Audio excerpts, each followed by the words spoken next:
So this has been the site of a lot of reported activity, am I right? Yeah, the staple that we're in right now is really a hotspot of activity here at the house, particularly this room that we're in right now, the hayloft. Wow.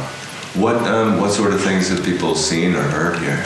I mean, a lot of the reports have to do with the appearance of things like orbs. We have a lot of photographs taken in this room. A lot of them, too, are physical sensations that people get in this room, like the feeling of dizziness and nausea. And I've actually seen people faint in this room. And then we get a lot of sightings, reports of sightings of shadows moving around, particularly down this hallway here. And I've actually spotted a few myself on a ghost tour once, years ago, as I was speaking in this room and looking down the hall.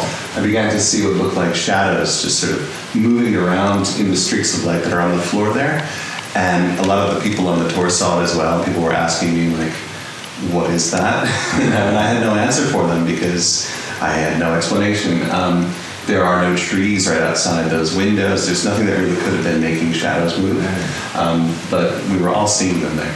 This area above us here is probably ground zero, I would say, of the stable in terms of the paranormal activity. That room up there, which we never could take people up into, would simply stand here in the hayloft and sort of point up to it. There are two main stories involving that room. Both of them have to do with entities that have been reported up there. Each one has a very different kind of quality to its personality. The first one, people say a woman hanged herself. A number of psychics have told us that they felt her presence up there and that the hanging occurred there in that room and that the woman was distraught and despairing. She had been made pregnant by a stable hand is the story. He abandoned her. She took her own life. A number of different people have supported that sort of psychics, and others who have sort of felt that presence up there told us that they believe that to be true. And a number of people have also told us that there is another entity up there they believe to be a sort of more aggressive, angry figure. And a workman that was once here doing some inspection of our paint reported seeing that entity in the corner of the room.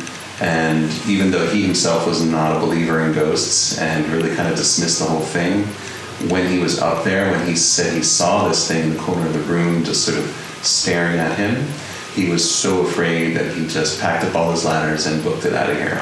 So that one remains, I think, one of our scarier stories, and entities that sort of keeps everyone on their toes.